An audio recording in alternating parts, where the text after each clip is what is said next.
قەزای چۆمان لە ڕابردووە زیاتر لە 177 ملیۆن مەتر دووجا پیسبووی هەبووە. لەو ڕێژەیە ئێستا تقریباً 20 ملیۆن مەتر دووجامان ماوە لە سنووری قەزای چۆمان کە ڕێژەکە باش کەمی کردووە، بەڵام بە بەراورد بە ڕێژەی پیسبوو هێشتا ڕێژەکە زۆرە.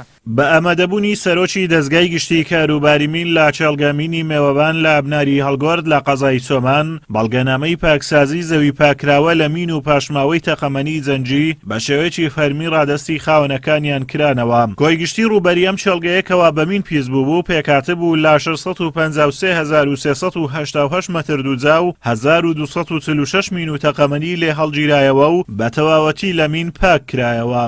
بەڵێ باکیدی ئێمە پرۆسی پاکسازی کە دەست پێکە بە کۆمەڵێک مەراحیلە ئەڕوات دوای ئەوەی کە ئامادە ئەکرێ شوێنەکە و تیمەکان لەوێ ئیشەکەن پرۆسی کۆتایی هاندۆڤەرە تەسلیمکردنەوەی ئەو زەوەیە ئەو ئینتاجەیە کە ئێمە لە دوای چەندین شەو نخوونی و ئەرک و کار ئەنجام درراوە. ئێستاش ئەمڕۆ ئێمە ئامادەین لە بەڕاستی لە قەزای چۆمان و ناوچەی باڵەکاتی و لە بناری هەڵگورد بۆ ڕادەستکردنەوەی یەکێک لە چێڵگەمینە زۆر گەورەکان کە لەلایەن کۆمپانیای ستێرلینەوە بە بودجەی حکوومەتی هەرێمی کوردستان ئەنجام دراوە و نزیکی 4 ملیار دیناری بۆ تەرخان کراوە و 600 تقریبا 1000 متر مربع پاکراوە بووە و ئەمەیەکێکە لەو کێڵگەمینانەی کە گرنگی و ئەهمیەتێکی خۆی هەبوو لە ڕابردوو و ئێستا خۆشبەختانە ئەمڕۆ ئێمە ئامادەین لە مەراسیمی ڕادەستکردنەوەی ئەو چێڵگەمینە. بە تەواوبوون و پاکردنەوەی ئەم زەویانە لە مین و پاشماوەی تەقەمەنی جەنجی وێڕای ئەوەی مەترسی مین و تەقەمەنی لە سەرژیانی هاوڵاتیان نامێنێت و ئەو کەسانی سەردانی ئەو ناوچانە دەکەن دەتوانن بە سەلامەتی هەمووشۆ بکەن. لە هەمان کاتیشدا بەهۆی ئەوەی ناوچەکە ناوچەیەکی کوشتوکاڵیەوە خاوەن ئاوێکی زۆرە، خاوەن زەویەکان دەتوانن بۆ کشتوکاڵ سوودی لێوەرگرن.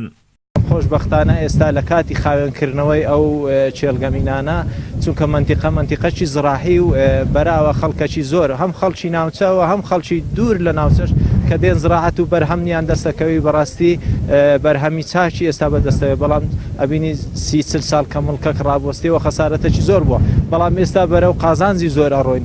طبعاً بزگە لە ئەوەی کە زۆربەی زۆری ئەو شوێنی کە پاک کراوەتەوە شوێنێکی کوشتتوکاڵە و هەروەها چەند تایبەتمەندیەکی کەشی هەیە کە بەوەی کە جێگایەکە جێگای گەشتیاریشە و هەروەها جێگای هەنگەوانیە و زۆربەی زۆری ئەو گەشتیارانەیە کە دێن لە ئەو چیای هەڵگۆرد کە تایبەتمەندێکی تایبەتی هەیە ئەو لە دەرەوەی سنووری قەزای چۆمانەوە دێن.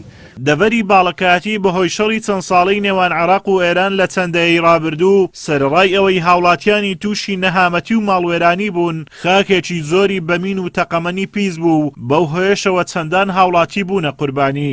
لە ئێستاشدا 20 ملیۆن مەتر چوارگۆشە لە زەوی پیس بوو بەمین و تەقەمەنی ماوە پاک بکرێتەوە. دوای 34 ساڵ لە پیسبوونی چێڵگەمینی میوەبان بە لوغم و تەقەمەنی ئەمڕۆ کۆتایی بە پرۆسەی پاکردنەوەی ئەم چێڵگەمینە هاتوو ڕادەستی خاوەنەکانیان کرایەوە و لە داهاتوودا بۆ کەرتی کشتتوکاڵ سوودی لێوەردەگیرێت. ئازاد و مەراوی کەناڵی ئاسمانی پەیام بناری هەڵگۆرد.